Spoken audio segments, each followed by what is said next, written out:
ओम मुनित्रयं नमस्कृत्य तदुक्तिः परिभाव्य च वैयाकरणसिद्धान्तकौमुदीयं विरच्यते। सर्वेभ्यः श्रोतृभ्यः नमः। अयिमान्याः श्रोतारः, वयं वैयाकरणसिद्धान्तकौमुदी ग्रन्थस्य पठनम् इदानीम् आरभामहे। तत्र आरम्भात् अस्य ग्रन्थस्य अध्ययनम् अस्माभिः करिष्यते। वयं जानीमः, आरम्भे अस्य संज्ञाप्रकरणं भवति। संज्ञाप्रकरणात् अस्य ग्रन्थस्य आरम्भः भवति। विशेषः एषः यत् वयम् एतं ग्रन्थम् अस्य ग्रन्थस्य प्रसिद्धां व्याख्यां बालमनोरमा इत्याख्याम् आदाय पठिष्यामः। अस्य ग्रन्थस्य अध्ययनम् एतां व्याख्याम् आदाय करिष्यामः। कस्यचित् ग्रन्थस्य अवगमनाय तत्र तस्य ग्रन्थस्य व्याख्याग्रन्थः यः भवति, टीकाग्रन्थः यः भवति, सः ग्रन्थः अतीव सहायकः भवति। बालमनोरमा व्याख्या या वर्तते, सा व्याख्या वासुदेवदीक्षितः इति केनचन विदुषा लिखिता वर्तते।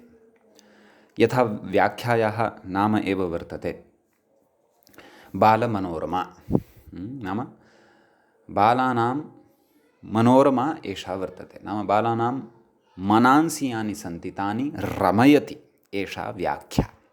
तादृशी एषा बालव्याख्या वर्तते, बालमनोरमा व्याख्या वर्तते। अत्र व्याख्यायाः वैशिष्ट्यं मया अधिकं न वक्तव्यं वर्तते। वयम् अचिरेण विषये प्रवेक्ष्यामः। विश्वजनीनम् अस्याः व्याख्यायाः तत्र महत्त्वं वर्तते।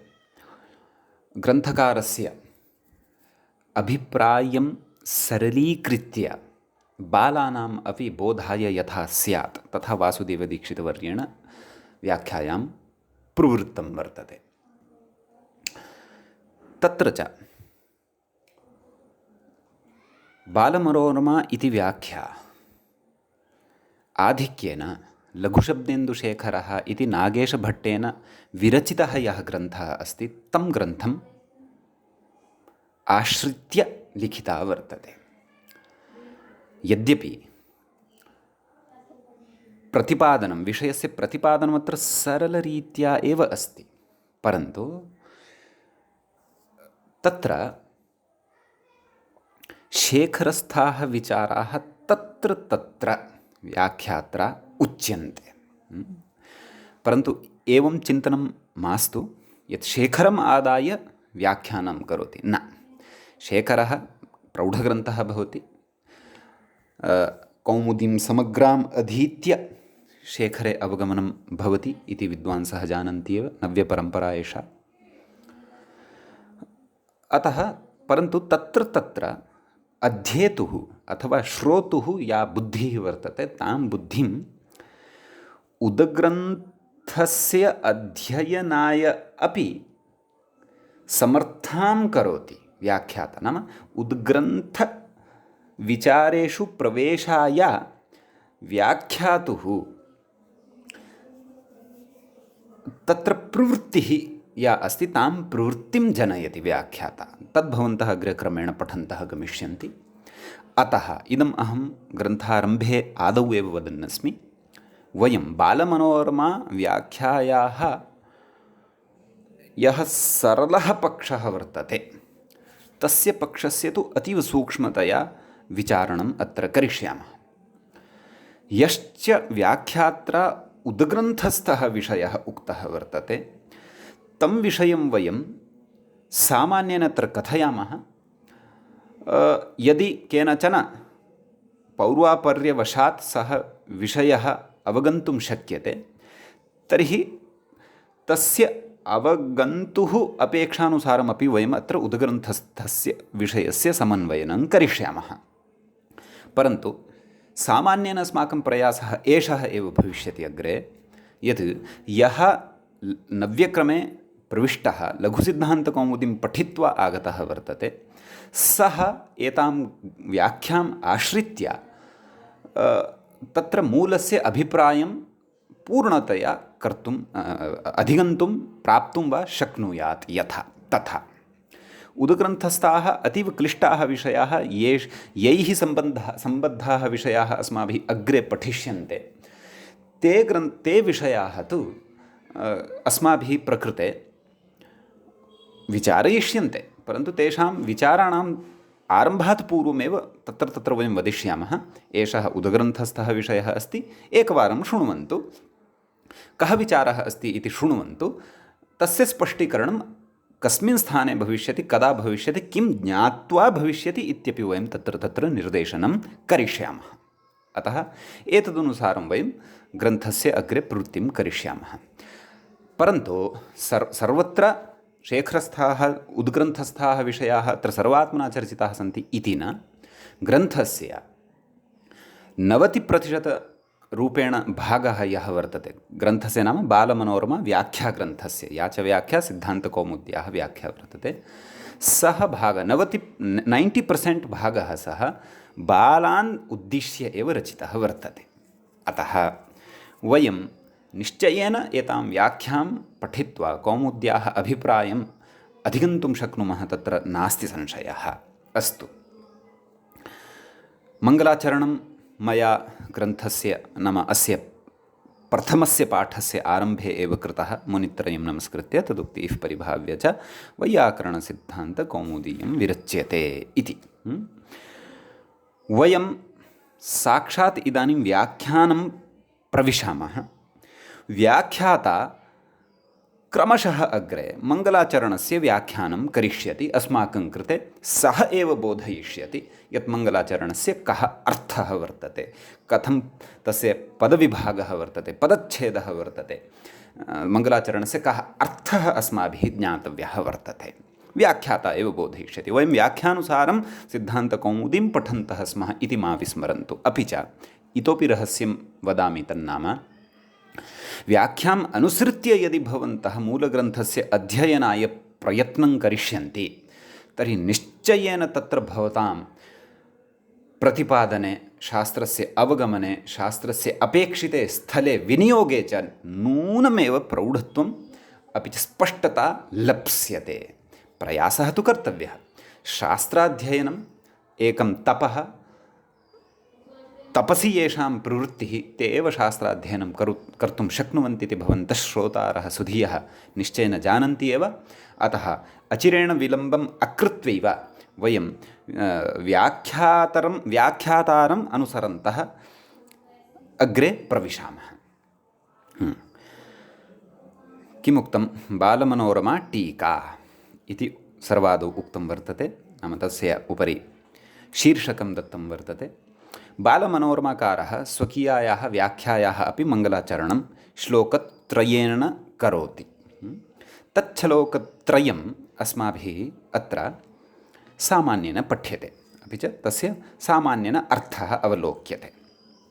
किं कथयति?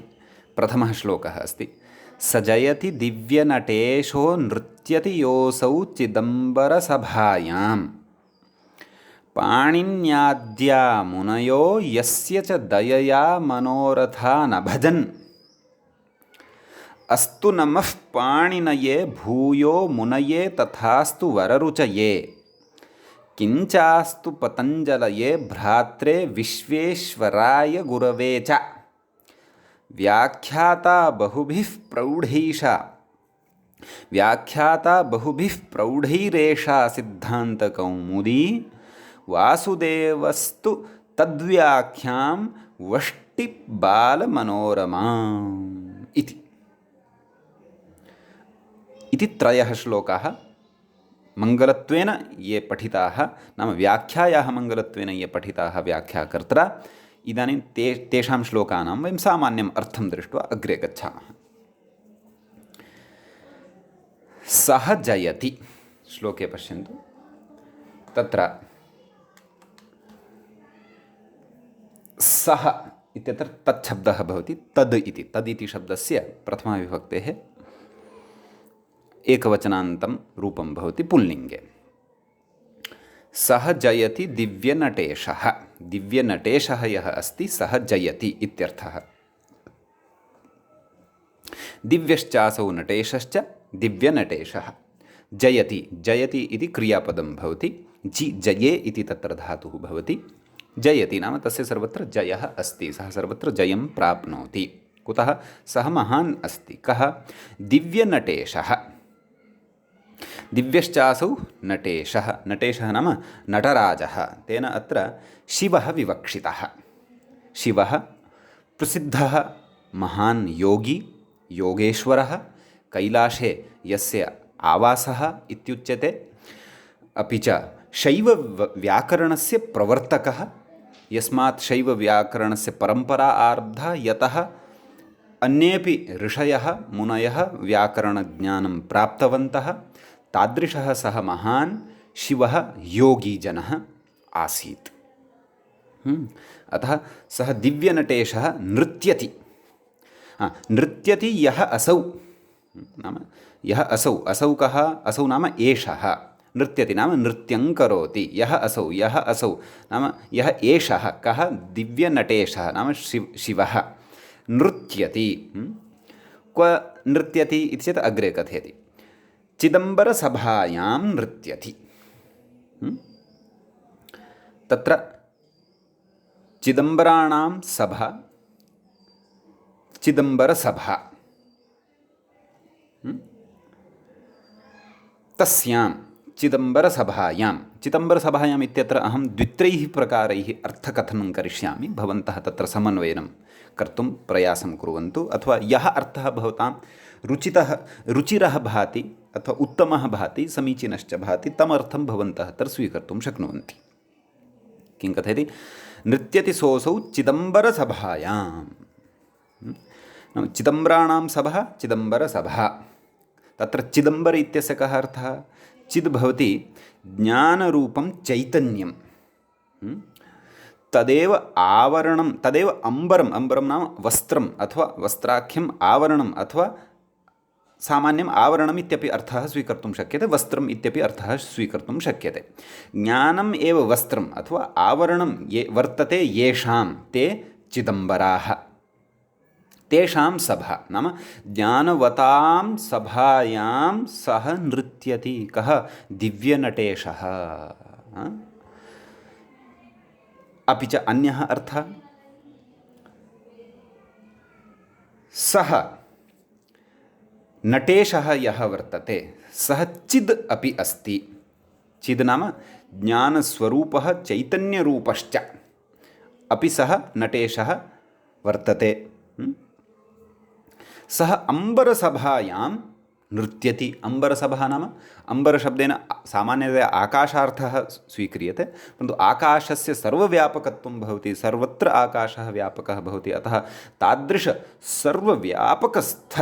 सर्वव्यापकस्थलरूपिणी या सभा वर्तते नाम ब्रह्माण्डरूपिणी या सभा वर्तते तस्यां सः चिद् नटेशः नाम शिवः नृत्यति ज्ञानपरम्परायाः प्रवाहः ज्ञानपरम्परायाः वैदिकपरम्परायाः सर्वत्र प्रसारः प्रचारः एव तस्य शिवस्य वास्तविकं नृत्यं वर्तते एवं खलु अतः सः सभा चिदम्बरसभा नाम सः चित् यदि चिदम्बर इत्यत्र समासः न स्वीकर्तव्यः तस्मिन् पक्षे सः चित् अम्बरसभायां नृत्यति इत्यपि अर्थः स्वीकर्तुं शक्यते एवं खलु अतः अपरः च अर्थः चिदम्बरा चासौ सभा च चिदम्बरसभा चिदम्बरं नाम तद् ज्ञानयुक्तं ज्ञानरूपं चैतन्यरूपम् अम्बरं नाम आवरणं वर्तते यस्याः सभायाः नाम चिदम्बरसभा नाम ज्ञानरूपिणी एव या सभा वर्तते तस्यां सभायां प्रधानरूपेण एषः नृत्यं करोति कः नटेशः शिवः व्याकरणादिशास्त्राणां सच्छास्त्राणां सम्प्रेषकः सम्प्रेरकः शैवव्याकरणादारभ्य अद्य यावत् या व्याकरणपरम्परा शास्त्रपरम्परा जीविता वर्तते तत्र तस्य महद्योगदानं तादृशः शिवः नृत्यति, सः नृत्यं करोति इत्यर्थः। सः जयति नाम तस्य सर्वत्र विजयः अस्ति इति उक्तमेव। अग्रे कथयति पाणिन्याद्या मुनयः, तत्र विसर्गलोपः वर्तते। पाणिन्याद्याः मुनयः, विसर्गः केन सूत्रेण भवति वयम् अग्रे पठिष्यामः सन्धिप्रकरणे। सामान्येन पूर्वं भवद्भिः तत्र इतः पूर्वं यावत् भवतां व्याकरणज्ञानम् अस्ति तेन लोपशाकल्यस्य इति सूत्रं भवद्भिः पठितं स्यादेव, तेन प्रकृते यलोपात् विसर्गश्रवणं न भवति। अस्तु, विस्तरेण वयम् अग्रे पठिष्यामः। अत्र किं कथयति, पाणिन्याद्याः मुनयः यस्य च दयया मनोरथान् अभजन्, अभजन् इति, अभजन् इति लङ्लकारस्य क्रियापदं वर्तते। नाम पाणिन्याद्याः ये मुनयः वर्तन्ते, पाणिनिः, कात्यायनः, पतञ्जलिः, ते मुनयः यस्य दयया, नाम यस्य शिवस्य दयया, अत्र कैलासस्य राजा शिवः सः अपि स्वीकर्तुं शक्यते। शिव शङ्करोति इति शङ्करः, तस्यैव नाम, तस्यापि नामान्तरं शिवं भवति, शिवः इति भवति। यः सर्वव्यापकः परमेश्वर ईश्वररूपः वर्तते, सर्वेषु आकारेषु निराकारः सन् यः वर्तते, अतः तस्य दयया मनोरथान् अभजन्, नाम पाणिन्यादयः ऋषयः स्वकीयानां मनोरथानां तत्र सम्प्राप्तिं कृतवन्तः। अभजन् नाम प्राप्तवन्तः। तेषां पाणिन्यादीनां ऋषीणां मनोरथाः के आसन्? तेषां मनोरथाः आसन् वैदिक परम्परा उज्जीविता स्यात्, सा चिरपरम्परा अक्षुण्णा स्यात्, व्याकरणवेदादिशास्त्राणाम् अध्येतारः अस्याम् आर्यभूमौ उत्पद्येरन् शास्त्रस्य परम्परायाः प्रवाहः अविच्छिन्नगत्या जायमानः भवेत् इत्यादि मनोरथानां सम्पूर्तिम् अथवा सम्प्राप्तिं पाणिन्यादयः मुनयः तस्य परमेश्वरस्य दयया कृतवन्तः, प्राप्तवन्तः इत्यर्थः। इति उक्त्वा अग्रे कथयति, अस्तु नमः पाणिनये। नाम पाणिनिः ऋषिः यः वर्तते तस्य कृते नमस्कारः अस्तु मम। नमः इति योगे चतुर्थी विभक्तिः भवति वयं जानीमः, अतः पाणिनये इति कथयति। भूयो मुनये तथास्तु वररुचये। भूयः, भूयः नाम पुनः, पुनः च वररुचये अपि तथा अस्तु। तथा नाम किं नाम नमः अस्तु, नमः इत्यस्य पुनः अध्याहारः कर्तव्यः अग्रिमे पादे। नाम वररुचये मुनये अपि नमः अस्तु इति। अग्रे कथयति, किञ्च अस्तु पतञ्जलये पतञ्जलये, एतावत्पर्यन्तम् एकः अन्वयः ज्ञातव्यः। नाम पतञ्जलये अपि मम नमः अस्तु, नाम नमस्कारं कुर्वन् अस्ति सर्वान् अपि व्याकरणसम्प्रदायस्य प्रवर्तकान्, अतः पतञ्जलये अपि नमस्कारः भवतु। ततः कथयति,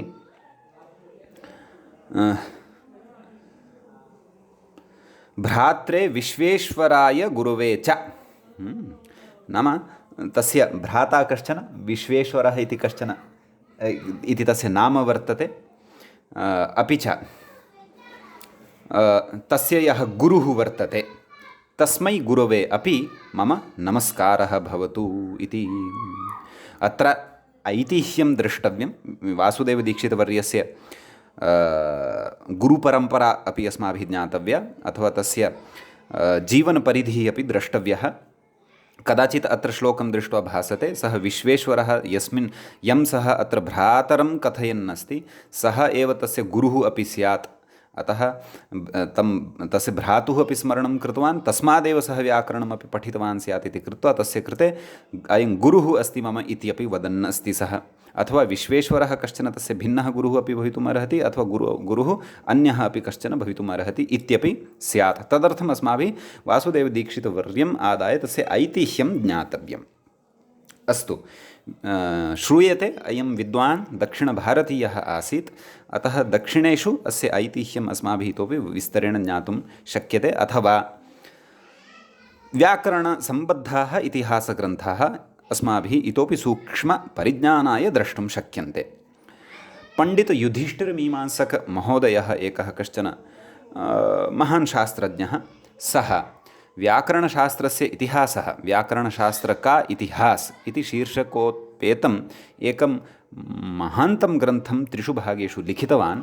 अतः अवश्यं वैयाकरणैः व्याकरणाध्ययनेन साकं तस्य महान् सः ग्रन्थः अपि नूनम् अध्येतव्यः। अतः एतादृशाः विषयाः तत्र स्फुटाः भवन्ति। नाम विश्वेश्वरः कः आसीत्, तस्य कथं सः भ्राता आसीत्, तस्य गुरुः कः, स एव गुरुः वा अन्यः वा गुरुः इति तेषु ग्रन्थेषु अस्माभिः विस्तरेण ज्ञातुं शक्यते। भवतु, अत्र श्लोकस्य अर्थः अस्माभिः ज्ञातव्यः अस्ति तदेव। अतः किं कथयति, पतञ्जलये नमः अस्तु, एवमेव भ्रात्रे विश्वेश्वराय नमः अस्तु, गुरुवे च नमः अस्तु इति उच्यते इति द्वितीयस्य श्लोकस्य अर्थः। तृतीयं श्लोकं पश्यन्तु। व्याख्याता बहुभिः प्रौढा एषा सिद्धान्तकौमुदी। नाम सिद्धान्तकौमुदी ग्रन्थः यः वर्तते सः प्रौढः अस्ति वस्तुतः। कुतः? यतः भाष्यगतसिद्धान्ताः त्रयाणां मुनीनां तत्र वचनानां कः अभिप्रायः अस्ति इति एते सर्वेपि विषयाः तत्र प्रतिपादिताः वर्तन्ते।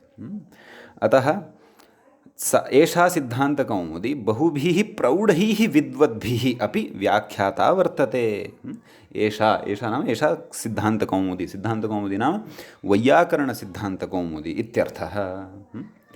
अतः एषा बहुभिः प्रौढैः विद्वद्भिः, तत्र एवम् अध्याहारः कर्तव्यः। एषा व्याख्याता नाम अस्याः बह्व्यः व्याख्याः लिखिताः वर्तन्ते। अग्रे कथयति, वासुदेवस्तु व्याख्यां वष्टि बालमनोरमाम् इति।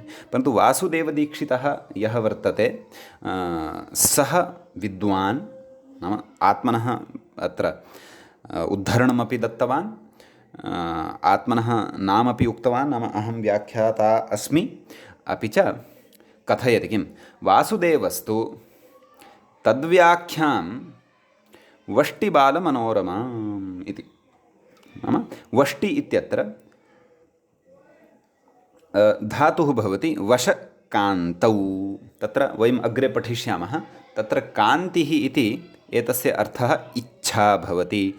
तिङन्तप्रकरणे वयं पठिष्यामः। वशकान्तौ तत्र उच्यते, धातुपाठे एव कान्तिरिच्छा। अतः वष्टि इत्यस्य आहत्य अर्थं भवन्तः अवगच्छन्तु, इच्छति इति।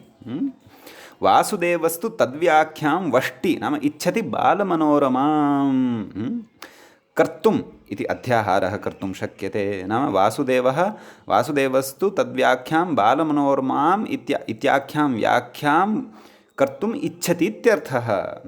कर्तुं वष्टि कर्तुम् इच्छति इत्यर्थः। अतः एवं रीत्या व्याख्यात्रा अत्र श्लोकत्रयेन तत्र व्याख्यागतं मङ्गलं कृतं वर्तते।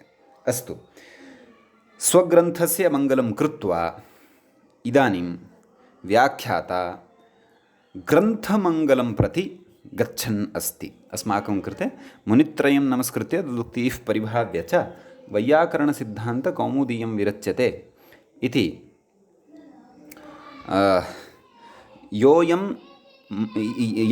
यदिदं मङ्गलाचरणं वर्तते तस्य मङ्गलाचरणस्य व्याख्यानम् इदानीम् अग्रे कथयिष्यति। ततः पूर्वं किं कथयति तत् शृण्वन्तु। ॐ मङ्गलादीनि मङ्गलमध्यानि मङ्गलान्तानि च शास्त्राणि प्रथन्ते इति।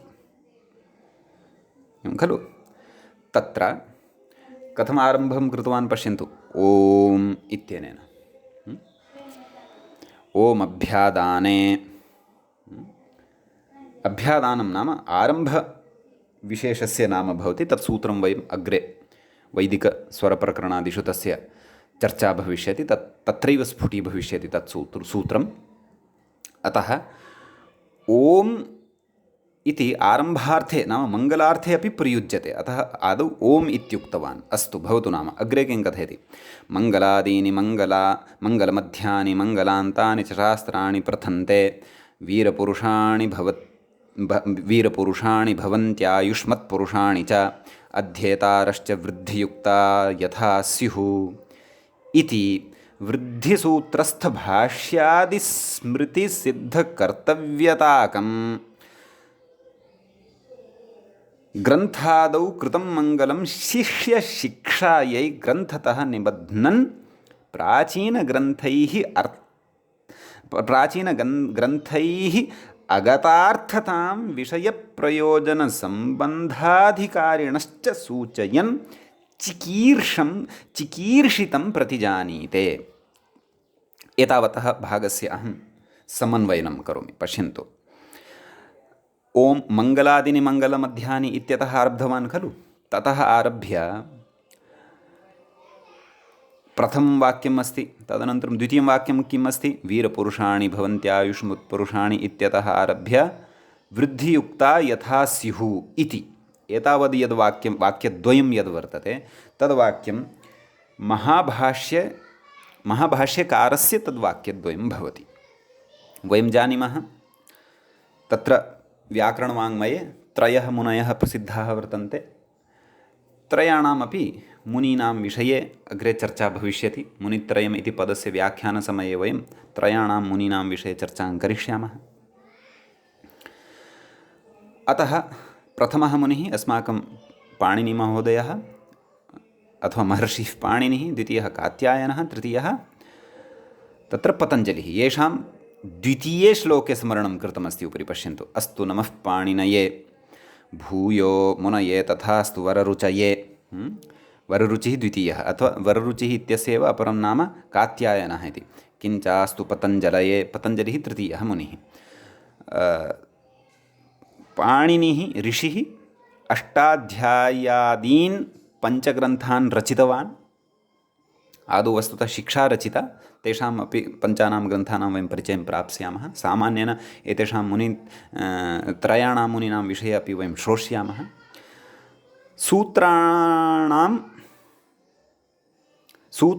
सूत्राणि आदाय तत्र वररुचिः अथवा कात्यायनः इति महर्षिः वार्तिकानि लिखितवान्। एवमेव पतञ्जलिः ऋषिः तत्र महाभाष्यं लिखितवान्। सर्वं वयम् अग्रे ज्ञास्यामः। तत्र सूत्रं किं भवति, वार्तिकं किं भवति, भाष्यं किं भवति, महाभाष्यं किं भवति इति क्रमेण सर्वम् अग्रे स्फुटीभविष्यति। सामान्येन भवन्तः जानन्ति अपि, यतः मया पूर्वम् उक्तमेव, न्यूनातिन्यूनं यः लघुसिद्धान्तकौमुदीग्रन्थं पठितवान् भवति सः अधिकारी अत्र वर्तते। अग्रेपि ज्ञास्यते। अधिकारी अनुबन्धचतुष्टये अपि अस्माभिः विस्तरेण चर्चा करिष्यते। परन्तु कौमुद्याः अवगमनाय किञ्चित् अस्माकं लघुसिद्धान्तकौमुद्याः अथवा आधारभूतस्य व्याकरणस्य वा अस्माकं ज्ञानम् अवश्यं भवेदेव। समीचीनम्। आम्, तर्हि भाष्यस्य एतद् वाक्यद्वयं यद् वर्तते तस्य आदौ अर्थं कथयामि। पश्यन्तु, मङ्गलादीनि मङ्गलमध्यानि मङ्गलान्तानि च शास्त्राणि प्रथन्ते इति अस्ति प्रथमं वाक्यं। नाम मङ्गलादीनि, मङ्गलम् आदौ येषां तानि मङ्गलादीनि, कस्य विशेषणम् अस्ति? वाक्ये शास्त्राणि इति पदस्य विशेषणम् अस्ति। एवमेव मङ्गलमध्यानि, मङ्गलं मध्ये अस्ति येषां तानि मङ्गलमध्यानि, कस्य विशेषणम् अस्ति? शास्त्राणि इत्यस्य एव विशेषणं वर्तते। एवमेव मङ्गलान्तानि इति पदं कस्य विशेषणम् अस्ति इति चेत् शास्त्राणि इत्यस्य एव विशेषणम् अस्ति। अतः मङ्गलं, मङ्गलं नाम मङ्गलाचारः, मङ्गलवचनं, यद् अस्माभिः मुनित्रयं नमस्कृत्य इत्यादि उक्तमेव। अपि च सजयति दिव्यनटेशो इत्यादि तत्र विषयत्रयं, श्लोकत्रयम् अस्माभिः पठितमेव। अपि च मङ्गलस्यापि बहुविध्यं तत्र बहुविधता भवति, एवं खलु। स्मरणात्मकं मङ्गलं, नमस्कारात्मकं मङ्गलं, तत्सर्वं वयं प्रकृते यथा व्याख्याता वदिष्यति तदनुगुणमेव अग्रे गच्छन्तः भविष्यामः। यदि अपेक्षितं स्यात् तर्हि तेषामपि तत्र अपेक्षितानां व्याख्यायाम् अनुक्तानां विषयाणामपि वयम् अग्रे स्मरणं करिष्यामः। भवतु नाम तर्हि मङ्गलादीनि मङ्गलम् आदौ येषां तानि तानि कानि शास्त्राणि आदौ नाम प्रथमतया आरम्भे इति अग्रे कथयति। मङ्गलमध्यानि नाम येषां शास्त्राणां मध्ये अपि मङ्गलवचनं किमपि भवति। एवमेव मङ्गलान्तानि मङ्गलवचनं येषाम् अन्ते भवति तादृशानि शास्त्राणि प्रथन्ते इत्युच्यते अग्रे। प्रथन्ते नाम प्रथन्ते इति क्रियापदं वर्तते। तत्र धातुः कः भवति? प्रथप्रख्याने इति धातुः भवति। सः आत्मनेपदी धातुः भवति। प्रथप्रख्याने इति धातुः भवति। तस्य अर्थः भवति प्रथन्ते अर्थात् विस्तृतानि भवन्ति, विस्तारं प्राप्नुवन्ति इति भाष्यस्य अस्याः कस्याश्चित् एकस्याः पङ्क्तेः समन्वयनम् एवं रीत्या भवति।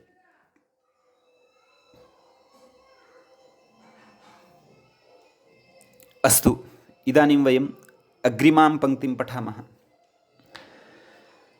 अग्रे किमुक्तं? वीरपुरुषाणि भवन्ति आयुष्मत्पुरुषाणि च। नाम तानि शास्त्राणि यानि वर्तन्ते तानि प्रथन्ते, सत्यं प्रथन्ते नाम विस्तारं प्राप्नुवन्ति, विस्तृतानि तानि भवन्ति इत्यर्थः। परन्तु येषां शास्त्राणाम् आदौ, मध्ये अपि च अन्ते मङ्गलं कृतं भवति तानि शास्त्राणि वीरपुरुषाणि भवन्ति। वीराः पुरुषाः येषां शास्त्राणाम् अथवा वीराः पुरुषाः यैः अथवा वीराः पुरुषाः येभ्यः जायन्ते तानि शास्त्राणि वीरपुरुषाणि, तानि शास्त्राणि वीरपुरुषाणि भवन्ति। नाम शास्त्राणि पठित्वा पुरुषाः वीर्यं धरन्ति, वीरतायाः भावः वीर्यम्, अथवा तानि वीरपुरुषाणि भवन्ति। अर्थात् वीरः कः? नाम यः धर्ममार्गे अग्रेसरः भवति सः एव वीरः वस्तुतः। अतः शास्त्राणि यः पठति सः एव धर्माचरणं कर्तुं शक्नोति। कुतः? शास्त्राणि पठित्वा एव धर्माधर्मस्य ज्ञानं भवति। शास्त्राणि पठित्वा धर्मयोः यदा ज्ञानप्राप्तिः भवति ततः परम् एषापि स्पष्टता जायते यत् मया क्व गन्तव्यं क्व न गन्तव्यं, मया धर्ममार्गः एव आचरणीयः, अवैदिकः अधर्ममार्गः न आचरणीयः इति विवेकः यस्मिन् आयाति सः वस्तुतः वीरः जायते। अतः एतादृशानि शास्त्राणि वीरपुरुषाणि सम्पद्यन्ते, येषु मङ्गलं क्रियते, काचित् प्रार्थना क्रियते ईश्वरस्य सविधे, तत्र विघ्नस्य परिहरणाय काचित् अभ्यर्थना क्रियते इति। अपि च अग्रे किम् उक्तवान्? वीरपुरुषाणि भवन्ति आयुष्मत्पुरुषाणि च। अपि च तानि शास्त्राणि आयुष्मत्पुरुषाणि अपि भवन्ति।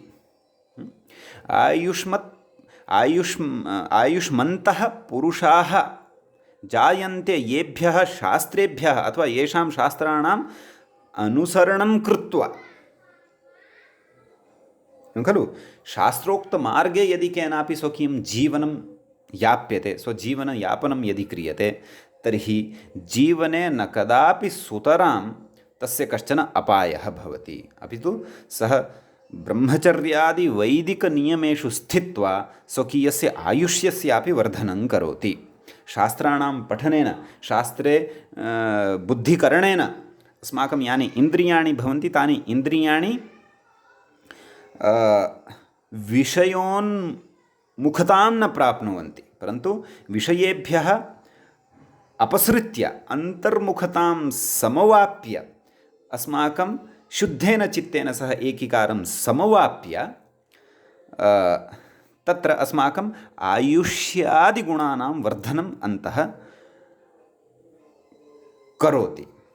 कः? शास्त्रेण लब्धं ज्ञानम् इति।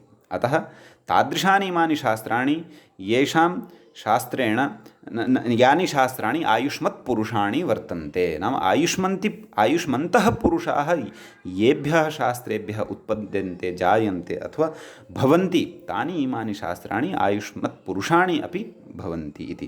परन्तु कीदृशानि शास्त्राणि यत्र आदौ अपि मङ्गलप्रार्थना क्रियते, मध्ये अपि मङ्गलप्रार्थना क्रियते, अन्ते चापि मङ्गलं क्रियते। तत्र मङ्गलेन अथवा एवं कथयामः प्रार्थनया वयम् आत्मबलस्य सम्प्राप्तिं कुर्मः। अस्माकम् आत्मबले वृद्धिर्जायते। तया वृद्ध्या अस्माकं आन्तरिकः कश्चन विकासो भवति। आत्मबलवृद्धौ अस्माकं जीवनस्य सर्वविधः अपि विकासः भवति। अतः तत्र मङ्गलवादः वर्तते, अस्माकं परम्परायां वर्तते। प्राचीन ऋषिभिरपि क्रियते मङ्गलम्, आधुनिकैस्तु क्रियते एव। एषा अस्माकं काचित् परिपाटी वर्तते, वैदिकपरिपाटी वर्तते, यदस्माभिः कस्यचित् कार्यस्य करणात् कार्यकरणात् प्रागेव न, कार्यमध्येपि अन्तेपि यथा भाष्यकारः कथयन्नेव अस्ति, सर्वत्रापि अस्माभिः मङ्गलस्य आचरणं कर्तव्यं। सः ईश्वरः कदापि न विस्मर्तव्यः। तस्य ईश्वरस्य भक्तिमार्गे एव अस्माभिः सर्वदा प्रचलनीयं, येन भारतीयाः वयं धर्मार्थकाममोक्षादीन् स्मरन्तः मोक्षमार्गे सर्वदा गच्छन्तः स्याम इति। समीचीनम्। अग्रे कथयति, अध्येतारश्च वृद्धियुक्ता यथा स्युः। एवं खलु, नाम एतेषां शास्त्राणां ये अध्येतारः वर्तन्ते तेऽपि वृद्धियुक्ता यथा स्युः। वृद्धियुक्ताः, तत्र विसर्गलोपः वर्तते, नाम तेऽपि सर्वविधां वृद्धिं यथा प्राप्नुयुः। वृद्धिः नाम विकासं प्राप्नुयुः। सर्वविधं तेषां मङ्गलं यथा स्यात्, सर्वविधापि उन्नतिः तेषां जीवने विलसेत् इत्यर्थः। अग्रे कथयति, इति वृद्धिसूत्रस्थभाष्यादि स्मृतिसिद्धकर्तव्यताकं ग्रन्थादौ कृतं मङ्गलम्। एतावत्पर्यन्तम् आदौ अवगच्छामः। नाम एतत् पङ्क्तिद्वयं वृद्धिसूत्रे, नाम वृद्धिरादैच् इति अष्टाध्याय्याः प्रथमं सूत्रं वयं जानीमः। अतः तद् वृद्धिरादैच् इत्यस्मिन् सूत्रे एवं रीत्या उक्तं वर्तते। एतत् पङ्क्तिद्वयं यदस्माभिः पूर्वं दृष्टं मङ्गलविषये। वृद्धिसूत्रस्थभाष्यादि स्मृतिसिद्धकर्तव्याकम्। अत्र कथं विग्रहः? वृद्धिसूत्रभाष्यादि स्मृतिसिद्धा कर्तव्यता यस्य मङ्गलस्य तन्मङ्गलं वृद्धिसूत्रस्थभाष्यादि स्मृतिसिद्धकर्तव्यताकं मङ्गलम्। नाम वृद्धिसूत्रस्थभाष्ये, भाष्यादिषु अपि च स्मृतिग्रन्थेषु एवं रीत्या कर्तव्यता उक्ता वर्तते। नाम एषा सिद्धा कर्तव्यता तत्र उक्ता वर्तते, यद् मङ्गलं कर्तव्यं। स्मृतिग्रन्थेषु अपि अस्ति, भाष्यादिषु तु अस्ति एव। भाष्यादिग्रन्थेषु अपि च स्मृतिग्रन्थेषु मङ्गलस्य प्रयोजनं, मङ्गलाचरणं कर्तव्यम् इति निर्दिष्टं वर्तते। अतः तादृशं मङ्गलम् अग्रे कथयति, ग्रन्थादौ कृतं मङ्गलं। नाम भाष्यादिषु स्मृत्यादिषु च सर्वत्रापि तत्र मङ्गलस्य उपदेशः दत्तः वर्तते इति कृत्वा ग्रन्थादौ, नाम अत्र यः ग्रन्थः रच्यमानः वर्तते तस्य आदौ, तस्य आरम्भे कृतं मङ्गलं शिष्यशिक्षायै ग्रन्थतः निबध्नन्। नाम शिष्याणां शिक्षायै, नाम पाणिनेः वयं सर्वेपि एतावत्पर्यन्तं ये तदीयां निर्दिष्टां विद्यां पठन्तः स्मः, ते वयं पाणिनीयशिष्याः स्मः। अतः तेषां शिष्याणां शिक्षायै, नाम तेषाम् अपि तत्र तैरपि इदानीं शिक्षा ग्राह्या वर्तते, व्याकरणाख्या शिक्षा ग्राह्या वर्तते। अतः तस्याः शिक्षायाः सम्प्राप्त्यै ग्रन्थतः निबध्नन्, नाम ग्रन्थे तस्य निबन्धनं कुर्वन्, अथवा ग्रन्थतः तत्र तस् प्रत्ययः वर्तते। सः तस् प्रत्ययः पञ्चम्यर्थेन परन्तु सार्वविभक्तिकस्तसिः वर्तते तद्वयं तद्धितेषु पठिष्यामः।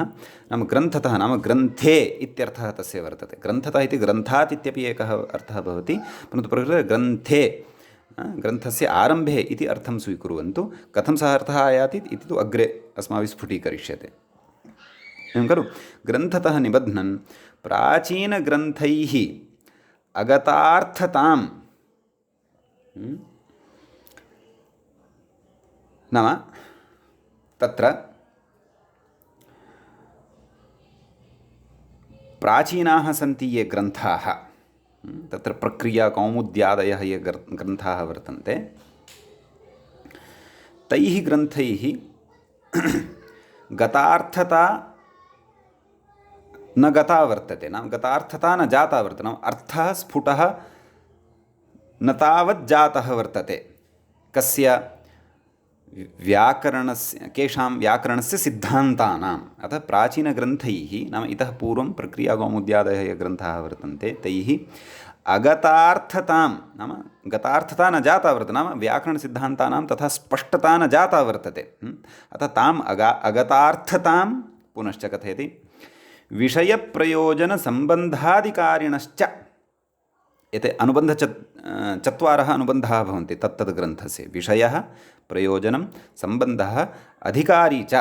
अतः तान् च सूचयन्, पुनः वदामि, प्राचीनग्रन्थैः अगतार्थता वर्तते, नाम मुनित्रयस्य ये सिद्धान्ताः वर्तन्ते तेषां सिद्धान्तानां प्रतिपादने अथवा व्याकरणस्य समग्रस्य अपि अभिप्रायस्य प्रकटने प्राचीनग्रन्थाः ये वर्तन्ते प्रक्रियाकौमुद्यादयः, इतः पूर्वमपि ये ग्रन्थाः आसन्, दीक्षितस्य कौमुद्याः पूर्वम् अपि ये ग्रन्थाः आसन्, ते ग्रन्थाः गतार्थतान् न प्राप्नुवन्ति इति।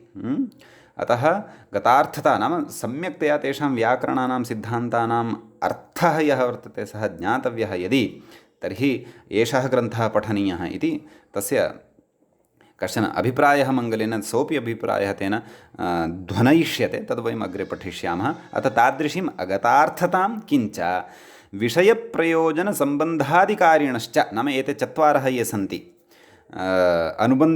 अनुबन्धाः, तत्तद् सर्वस्यापि ग्रन्थस्य अनुबन्धचतुष्टयं भवति। अतः तदनुबन्धचतुष्टयं वयं क्रमेण पठिष्यामः। एष एव बोधयिष्यति, कः? ग्रन्थकारः एव बोधयिष्यति, व्याख्याता एव बोधयिष्यति। अतः तान् चतुरः अनुबन्धान् च सूचयन् चिकीर्षितं प्रतिजानीते, नाम चिकीर्षितं यत् तस्य अभीष्टं वर्तते, यत् सः कर्तुम् इच्छति, तस्य चिकीर्षितस्य कार्यस्य कृते सः प्रतिज्ञां स्वीकरोति। प्रतिजानीते नाम प्रतिज्ञां स्वीकरोति इत्यर्थः। कां प्रतिज्ञां स्वीकरोति? मङ्गलत्वेन प्रतिज्ञां स्वीकरोति चेत् कीदृशीं प्रतिज्ञां स्वीकरोति चेत् तद् उच्यते। किं? केन? मुनित्रयमिति श्लोकेन। मुनित्रयम् इति श्लोकेन प्रतिजानीते। किं प्रतिजानीते चेत् तत्तु विस्तरेण अग्रे पठनीयं वर्तते। मुनित्रयं नमस्कृत्य तदुक्तिः परिभाव्य च वैयाकरणसिद्धान्तकौमुदीयं विरच्यते इत्यस्य ग्रन्थस्य अर्थः तु अस्माभिः अग्रे विस्तरेण स्फुटीकर्तव्यः वर्तते। अपि च किं सः प्रतिजानीते ग्रन्थकारः भट्टोजिदीक्षितः तद्विषये अपि वयम् अग्रे पठिष्यामः। वैयाकरणसिद्धान्तकौमुदी इत्याख्यस्य ग्रन्थस्य कर्ता भट्टोजिदीक्षितः इति प्रसिद्धः विषयः भवन्तः सर्वेपि जानन्ति इति कृत्वा प्रकृतप्रसङ्गानुरोधेन उक्तः। कथयति अग्रे, किं कथयति? इयं वैयाकरणसिद्धान्तकौमुदी विरच्यते इत्यन्वयः। नाम एवं रीत्या अत्र अन्वयः अवगन्तव्यः इत्यर्थः। एषा वैयाकरणसिद्धान्तकौमुदी विरच्यते, नाम उपरि श्लोके अन्वयः एवं रीत्या ज्ञातव्यः इति। मुनित्रयं नमस्कृत्य, सामान्यम् अर्थं तु अधुनापि वयम् अवगन्तुं श्रोतुं शक्नुमः। विशिष्टम् अर्थं तु अग्रे कथयिष्यति। मुनित्रयं नमस्कृत्य नाम त्रयः मुनयः ये सन्ति तेषां कृते नमस्कारं कृत्वा तदुक्तिः परिभाव्य च तेषां यानि वचनानि सन्ति तेषां वचनानां सम्यक्तया पर्यालोडनं कृत्वा अथवा चिन्तनं कृत्वा वैयाकरणसिद्धान्तकौमुदी इयं विरच्यते नाम इयं वैयाकरणसिद्धान्तकौमुदी विरच्यते मया विरच्यते इति प्रतिजानीते इति प्रतिज्ञां स्वीकरोति गृह्णाति कः ग्रन्थकारः। समीचीनम्। अग्रे कथयति इयम् इति ग्रन्थरूपा वाक्यावलिः विवक्षिता।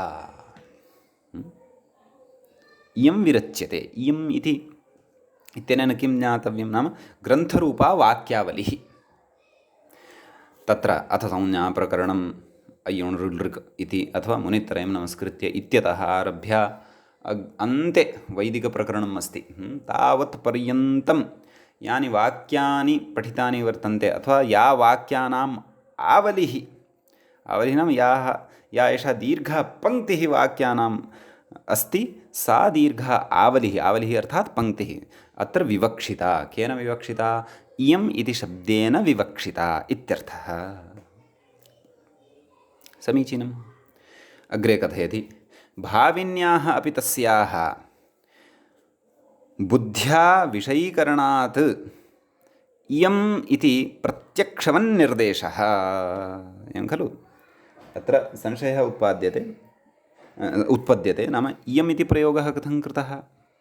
इयं यदि सा साक्षात् तत्रैव भवति, पुरतः भवति, तस्याः सन्निकृष्टत्वं भवति नाम सामीप्यं भवति, सिद्धा अस्ति काचिद्, तस्याः कृते वयं वक्तुं शक्नुमः एषा नाम इयम् इति। तर्हि अधुना मङ्गलसमये एव सर्वापि कौमुदी तु न रचिता अस्ति खलु? अतः मङ्गलाचरणसमये एव समग्रापि कौमुदी न रचिता अस्ति इति कृत्वा कथम् इयम् इति प्रयोगः कर्तुं शक्यते न वा? अतः तत्र कथयति नाम भाविन्याः अपि तस्याः नाम भाविनि काले नाम भविष्यति काले या भविष्यति का सा कौमुदी निर्मास्यते, इतोपि न निर्मिता वर्तते, इतोपि तेन मङ्गलाचरणमेव कृतं वर्तते। तस्याः बुद्ध्या विषयीकरणात् इयं नाम बुद्ध्या तु विषयः सर्वोपि तस्य उपस्थितः अस्ति एव। सः सर्वान् तत्र मुनित्रयस्य सिद्धान्तान् आदाय प्राचीनं नव्यं सर्वं व्याकरणगतं प्रपञ्चं पठित्वा ततः परं ग्रन्थनिर्माणे संलग्नः वर्तते। एवं खलु? अतः भाविन्याः अपि तस्याः कस्याः कौमुद्याः नाम कौमुदीग्रन्थस्य इति वा बुद्ध्या विषयीकरणात् नाम तस्य बुद्धौ सः विषयः वर्तते। बुद्ध्या विषयीकरणात् नाम सा समग्रापि बुद्ध्या विषयीकृता वर्तते। तेन केन? ग्रन्थकारेण भट्टोजिदीक्षितेन। इयम् इति प्रत्यक्षवत् निर्देशः। अस्तु पुस्तकरूपं न गृहीतं वर्तते, समग्रापि सा पङ्क्तीनाम् आवलिः साक्षात् न लिखिता वर्तते, परन्तु भविष्यति सा पुस्तकरूपमपि स्वीकरिष्यति, परन्तु तत् पुस्तकरूपं तस्य ग्रन्थकर्तुः बुद्धौ विलसति, बुद्धौ अस्ति इति कृत्वा प्रत्यक्षवत् निर्देशः, प्रत्यक्षवत् इयम् इति निर्देशः तत्र मङ्गलश्लोके कृतः इत्यर्थः। इदानीं तत्र वैयाकरणसिद्धान्तकौमुदी इति यद् तृतीये पादे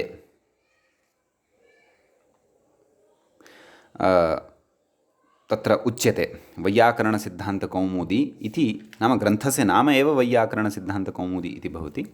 अतः तस्य ग्रन्थस्य तत्र विग्रहादिकं सर्वं प्रदर्शयति, कथं विग्रहः भवति इति अग्रे कथयति। किं कथयति चेत् तत् पश्यन्तु। व्याकरणम् अधीयते विदन्ति वा वैयाकरणाः। एवं खलु? तत्र ये तावत् व्याकरणस्य अध्ययनं कुर्वन्ति ते अथवा विदन्ति नाम ये जानन्ति। विदज्ञाने इति धातोः विदन्ति इति क्रियापदं सिद्ध्यति। अधीयते इति क्रियापदम् अधि उपसर्गपूर्वक इङ् अध्ययने इति धातोः तत्र लट्लकारे प्रथमपुरुषे बहुवचने च प्रयोगः भवति। अधीयते अधीयन्ते इति न भवति। अधीते अधीयाते अधीयते एवं रीत्या प्रयोगाः तस्य रूपाणि भवन्ति। तत्सर्वं वयं तिङन्तप्रकरणे विस्तरेण पठिष्यामः, एवं खलु।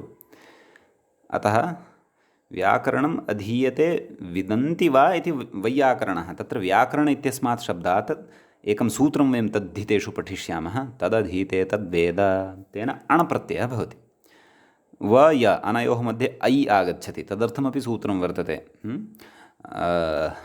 नैवाभ्यां पदान्ताभ्यां पूर्वौ तुताभ्यामैच्। अतः ऐ मध्ये आगच्छति, अतः वैयाकरण इति शब्दः सिद्धः भवति। बहुवचने वैयाकरणाः इति सिद्ध्यति। अस्ति तत्र भेदः व्याकरण वैयाकरण इत्यनयोः द्वयोः अपि शब्दयोः मध्ये। समीचीनं। तर्हि व्याकरणम् अधीयते विदन्ति वा इति वैयाकरणाः। अग्रे कथयति तेषां सिद्धान्ताः। तेषां केषां वैयाकरणानां सिद्धान्ताः के भवन्ति? वैयाकरणसिद्धान्ताः इति भवन्ति। कथयति एवम् एते शब्दाः साधवः इति निश्चितार्थाः। एवं रीत्या निश्चितः अर्थः अस्ति, येषां ते निश्चितार्थाः। एवम् एते शब्दाः साधवः। एते शब्दाः एवं साधवः वर्तन्ते। एवं यदि एतेषां शब्दानां स्वरूपं न स्यात् तर्हि असाधुत्वं स्यात्, खलु। अत्रैव च सन्दर्भे अस्माभिः किं नाम व्याकरणं तदपि ज्ञातव्यम्, एवं खलु। यद्यपि लघुकौमुद्यादिग्रन्थे तद् अध्येतृभिः श्रुतमेव भवति, परन्तु तथापि ज्ञातव्यं किं नाम व्याकरणम् इति चेत् तत्र व्युत्पाद्यन्ते व्याक्रियन्ते शब्दाः, पुनः वदामि, व्युत्पाद्यन्ते व्याक्रियन्ते अथवा पृथक् क्रियन्ते साधुशब्दाः असाधुशब्देभ्यः येन शास्त्रेण तत् शास्त्रं व्याकरणं। व्याक्रियन्ते व्युत्पाद्यन्ते अथवा पृथक् क्रियन्ते असाधुशब्देभ्यः साधुशब्दाः येन तद् व्याकरणं भवति, एवं किल। अतः शब्दस्य साधुस्वरूपं यद्वर्तते तस्य संरक्षणं, तस्य अन्वाख्यानं।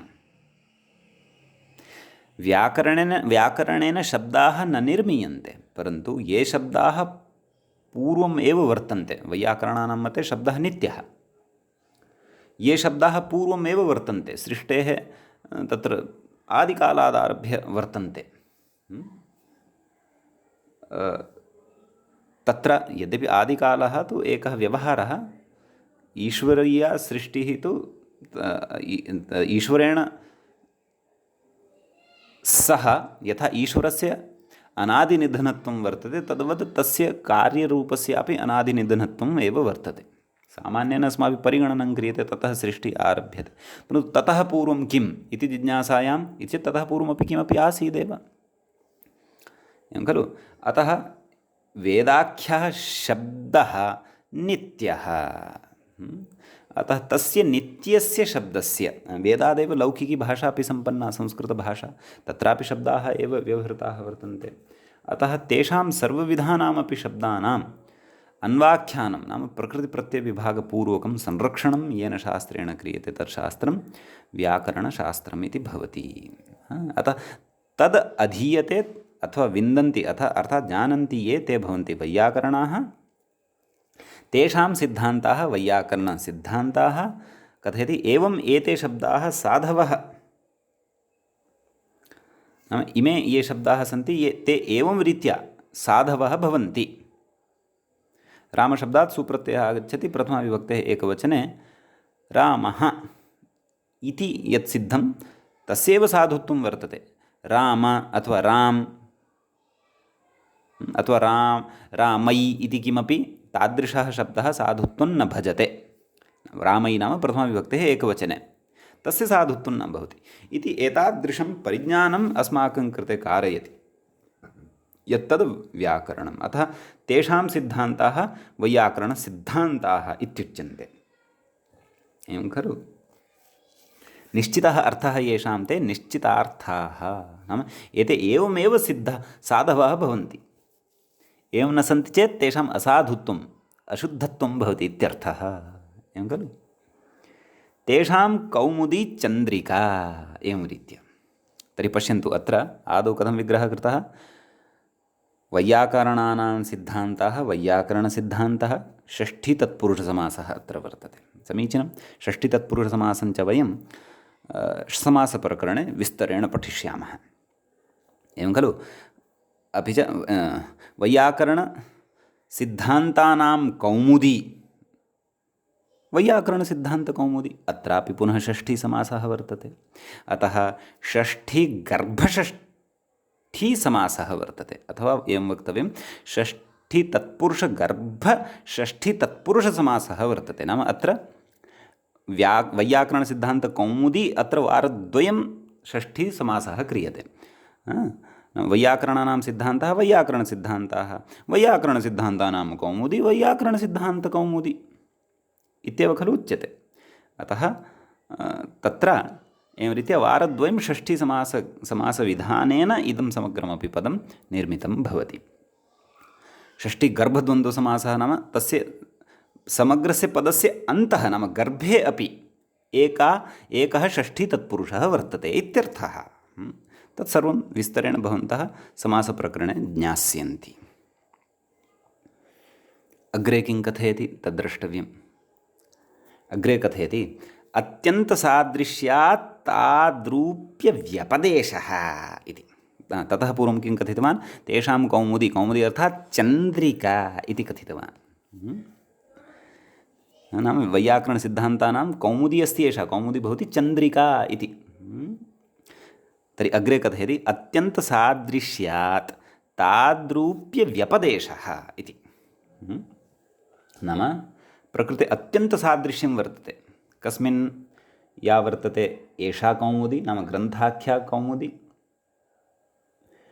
अपि च या वर्तते गगने विद्यमाना कौमुदी, नाम आकाशे विद्यमाना कौमुदी, कौमुदी नाम चन्द्रिका। अनयोः मध्ये अत्यन्तं सादृश्यं वर्तते। अतः ताद्रूप्य, नाम तस्याः चन्द्रिकायाः यद्रूपं वर्तते, ताद्रूप्यस्य व्यपदेशः, व्यपदेशः नाम अध्यारोपः अथवा उपमादानम् एतस्य ग्रन्थस्य कृते कृतं वर्तते ग्रन्थकारेण इत्यर्थः अस्य वाक्यस्य। कस्य? अत्यन्तसादृश्यात् ताद्रूप्यव्यपदेशः इत्यस्य। समीचीनम्। अग्रे किं कथयति तत् पश्यन्तु। चन्द्रिका हि तमो निरस्यति, नाम कथम् अत्यन्तसादृश्यात् ताद्रूप्यव्यपदेशः वर्तते इति चेत् तत् स्फुटीकुर्वन् अस्ति, तद् वदन् अस्ति। नाम कथं प्रकृते साम्यं वर्तते गगने विद्यमाना चन्द्रिका, कौमुदीरूपश्च अयं ग्रन्थः। अनयोः मध्ये, नाम अस्य कृतस्य यः कौमुदी इति नाम, यद् कौमुदी इति नाम दत्तं वर्तते, कथं तत्र सादृश्यं अथवा सादृश्यात् तत्र ताद्रूप्यव्यपदेशः कथं गम्यते तद् बोधयन् अस्ति। अग्रे किं कथयति? चन्द्रिका हि तमो निरस्यति। चन्द्रिका या वर्तते सा तमः निरसनं करोति, नाम तमः नाम अन्धकारः, तस्याः निरसनं, नाशं करोति, प्रकाशः भवति। सूर्यवत् प्रकाशः तु न भवति, परन्तु यः कोऽपि प्रकाशः तु भवत्येव। अन्धकारस्तु न तिष्ठति, पूर्णतया अन्धकारस्तु न तिष्ठति यदा चन्द्रिका गगने भाति, विभाति। अग्रे कथयति, भावान् सुखं प्रकाशयति। नाम चन्द्रिका या वर्तते सा तमो निरस्यति, नाम तमसः निरसनं करोति, अपि च भावान् सुखं प्रकाशयति।